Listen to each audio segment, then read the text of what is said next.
You are listening to GoToHealth Radio. To reach Jonathan Marks or his guest expert on the live program, call in to 1-866-472-5788. That's 1-866-472-5788. You may also send an email to jonathanmarks@gotohealthmedia.com. Now, back to this week's show.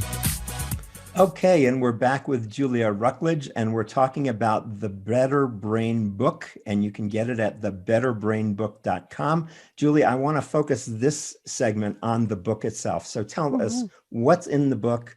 How can it help people? Do you give formulas, recommendations? Just share us with us what's in the book, and let's talk about that. No, I'm thrilled about it. It just came out yesterday in the United States. Wonderful. And it is essentially a book that talks about nutrition from the angle of thinking about it from the brain health. So it never before has a book explained why you need to eat to feed your brain. So we talk about the basics around what I gave you some examples in the last segment around why we need to eat foods that are rich in micronutrients. So in those vitamins and minerals, we talk about what foods are rich in micronutrients. And so, it's going to be no surprise to you, hopefully, that ultra processed food, those are the packages that you get in your gas stations. Something like 2/3 of the foods that are sold in supermarkets are ultra processed. So they're everywhere. They are, certainly have made life more convenient, but they are really lacking in vitamins and minerals. And so that's something that a lot of people aren't aware of. They think about the food from the fats and the carbs and the protein perspective or calories. But I've been spending the last, several months running an online course, one of these a MOOC, a mass online open access course that's open to everyone around the world. And one of the questions that we get people, is to get people to look in their cupboards and look at the food labels and report back.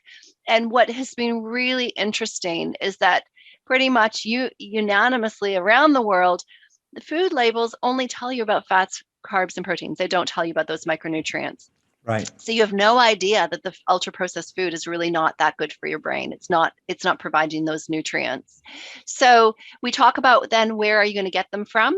You get those from a whole food, real food diet. And we focus on the Mediterranean diet specifically because the Mediterranean diet has got the most research on it when it comes to optimizing brain health. We talk about the amazing research that's been done on the Mediterranean diet. Yeah, I just wanted to say, just explain for us briefly, what is the Mediterranean diet for those who don't know? Sure. So the Mediterranean diet, it's from the Mediterranean, obviously, but it's a diet that is really rich in a lot of fruit and vegetables. Their main fat is olive oil that they cook with. And I've been taking cooking lessons with an Italian chef, and goodness, I didn't realize how much olive oil you can just put on your salads and on your foods. And it's a really wonderful type of cooking oil, and you can use it with all of your cooking. So using that as your main fat, and it's rich in nuts, rich in legumes. So making sure that you're eating things like, you think about lentils or quinoa, or thinking about beans, cooking a lot more with beans. They are really rich sources of nutrients, of micronutrients. Fish is in the Mediterranean diet. Some meat, not an excessive amount of meat, but some meat, and not your ultra processed meat, but your meats. Fresh meat, preferably if you can, your grass-fed types of meat, not your corn-fed meat that I know you get a lot of in the United States. So, and then low in your ultra processed food. So not low in your sugary drinks, low in takeaways, low in those foods that I just described, really that are mostly in our supermarkets and all, or just surround us. Right. So that's your Mediterranean diet. We give you a pyramid about how much of different things you should be eating based on research that was done in Australia, where they took people who were depressed and who were not eating well, and they taught them how to eat the Mediterranean diet. And so they had a group who were doing that, and they had a group of people who were receiving sort of social support. That was their control group. And 30% of those who were in the diet group went into remission in their depression in their 3-month trial versus only 8% in the social support group. So it's that, that type of research is quite enlightening. It was the first study that had been done looking at trying to help people change their diet and see whether or not it had an impact on their mood. But it was since replicated twice now, and I'm sure there's more replications underway. And I know that, in fact, we're not targeting depression, but the European group that we're involved in are looking at that with respect to attention deficit disorder. So there's a lot of interest in this diet style. Yeah, let me just pop in there for a second. So the research that Julie and I are both involved in, you can learn more about at a website called newbrainnutrition.com. And this is a 5-year study that's going on in Europe, funded by the EU. And one of the studies that's happening, there's 4 clinical trials going on, but one of the clinical trials going on is on the Mediterranean diet specifically. And then there's another a trial on nutrients, and another trial on vitamins, and another trial on the elimination diet. What foods can you take out, and what effect will that have? Exactly. So this is a big project that Julie and I are both engaged with. But go ahead, tell us more what's in the book. Yes, keep going. Yeah, so we talk about that research and we also talk about elimination diets and what we've learned from that with respect to ADHD. And so we walk the reader through all of that really robust data to say, if you're going to change your diet, this is probably the most recommended. And we don't also talk about other diets, but at this stage, there's no other diet that we can say has got a lot of solid backing to it. It doesn't mean that they're not going to be helpful. It just means at this stage, we can't endorse it because the research isn't there or it's not strong enough. So that's things like vegan, keto, paleo, all of those fat. Yes. I don't know if it's fair to call them fad diets, but they're out there. They're quite popular, and certainly I know that they help some people. I hear a lot of stories about it, but at this stage, we stick to the Mediterranean diet because it's got the most evidence.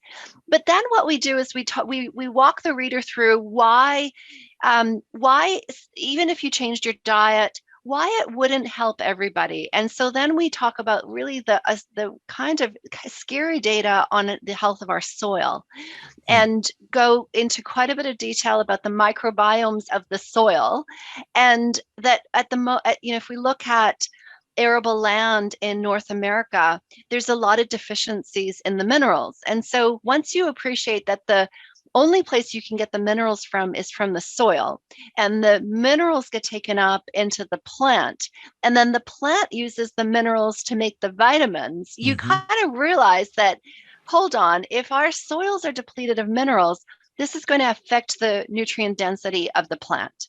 And so we talk a lot about what's happened with farming that may be contributing to foods that are not as nourishing as they were for our grandmother. We call it Not Your Grandmother's Peach, that chapter.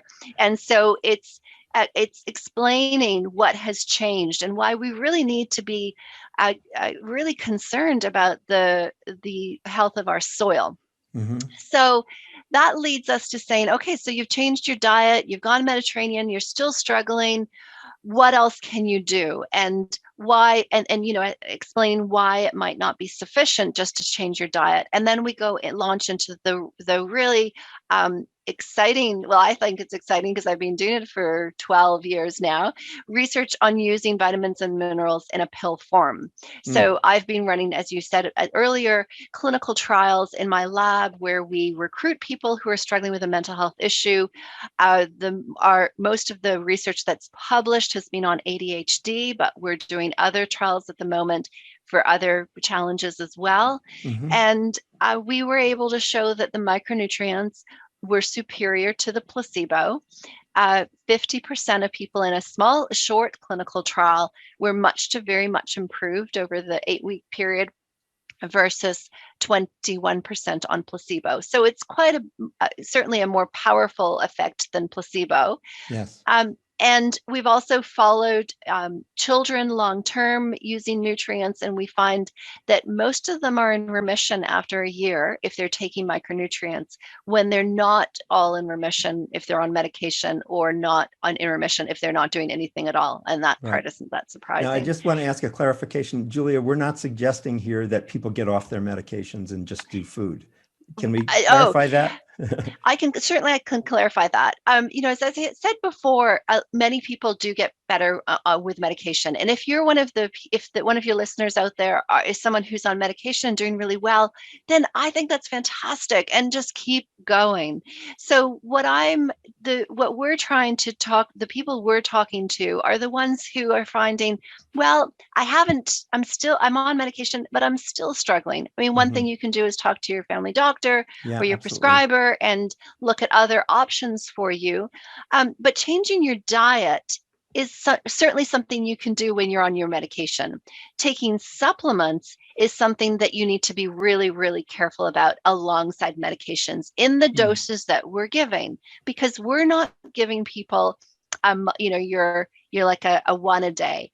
We give up to 12 pills a day. So that gives you a sense of both the breadth and the dose that we're giving them in quantities that are they're not mega doses, but they're higher than that most people are used to when they take a vitamin pill.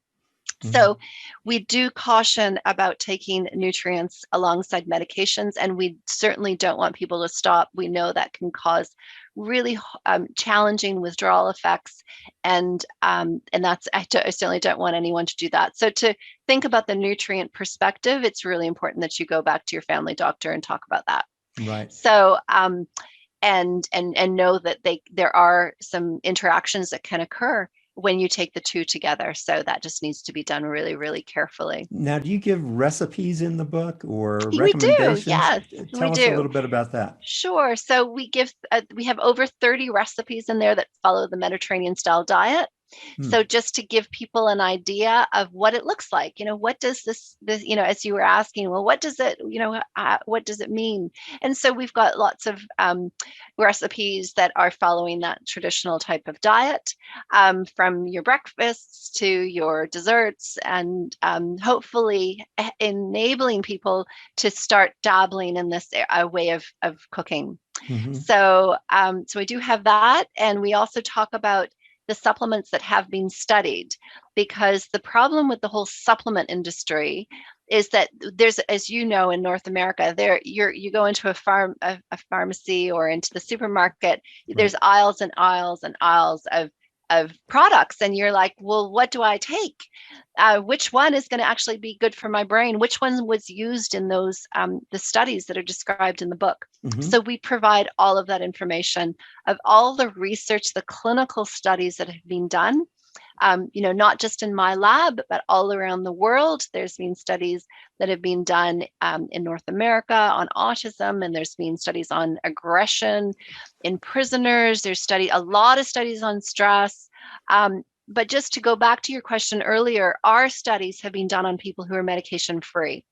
So that's an important aspect, is that we're enabling people to get well, some people to get well without medication. So, it's important to just know that there's another option. It's not a replacement. It's just to know that, hey, when you're struggling with these issues, yeah, we've got medication and we know how that works, and we've got psychotherapy, but hey, you know what? Another thing we can look at is to either think about your diet or to consider the supplements. And the advantage of supplements is that they don't have this the side effect profile that's been documented with medication. Right. Now, you can overdose on supplements, so you want to be careful, right? And you want to follow the guidelines you're talking about. Absolutely. And I don't want people to take my research and go and think they should just go into a supermarket and instead of taking one, take 12. Not at all. If you're going, you need to look at the supplements that have been studied, that have research to back them. And unfortunately, there's not a lot of products that have been studied for the treatment of things like ADHD or mood or stress. Right. So Now, I know you did a clinical study in New Zealand following very stressful events like the earthquake and yeah, the major shooting. Can you just, yes. we have just a couple minutes. Can you just briefly tell people what you Sure. Yeah, found? I will do briefly. So, there's actually an enormous international literature showing the effects of B vitamins on stress. Mm, So that's a pretty robust. There's been studies all over the world that have looked at workplace stress or stress in students.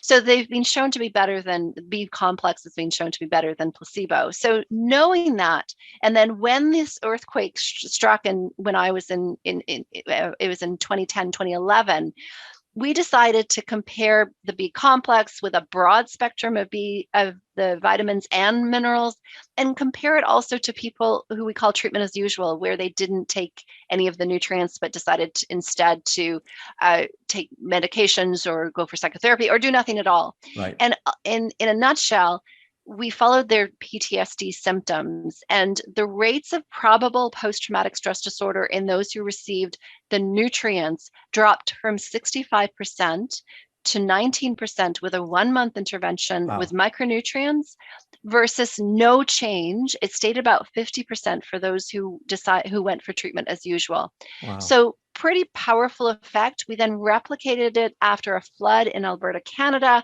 And then on March 15th, 2019, a mass, there was a mass shooting in 2 mosques in Christchurch. It was absolutely devastating. I know this is a familiar story in the United States. It doesn't happen Way in New too. Zealand. Yeah. And 51 people were killed, and many, many injured. And what we decided to do as a lab was to not do research, but just to do what I call translational science. And we gave away nutrients. We raised money. We got donations. And we gave away nutrients to anybody who was a survivor, either who had been in the mosque or who knew somebody who was killed in the mosque. Mm-hmm. And we monitored their symptoms as a clinical intervention. And we found the same thing that we'd found in the flood and in the earthquakes, was that we reduced rates of PTSD symptoms. We improved their stress levels, their anxiety, their mood over just a fairly short period of time. So it just tells you that when you're under a lot of stress, you need nutrients. Right. And it's not, and it's really, when you think about it, fight, flight response needs nutrients. That's your survival mechanism. And I liken it to it's like a triage system, that your body goes, we need nutrients to make sure that the survival happens. And that's at the expense of other things like your concentration, your memory, Right. your regulation of So, mood and Julia, sleep. we're out of time, but this has No been problem. absolutely wonderful. I want to recommend the book. This is Julia Rucklidge, and her book is The Better Brain Book, and you can find The it Better at Brain. The Better Brain, right? Sorry. It's The Better Brain, and you can find it at thebetterbrainbook.com. Julia Rucklidge. And thanks so much for being with us today. Julia, thank you so much. Good luck with the book. Take care. Thank you. My pleasure. Thanks, Jonathan.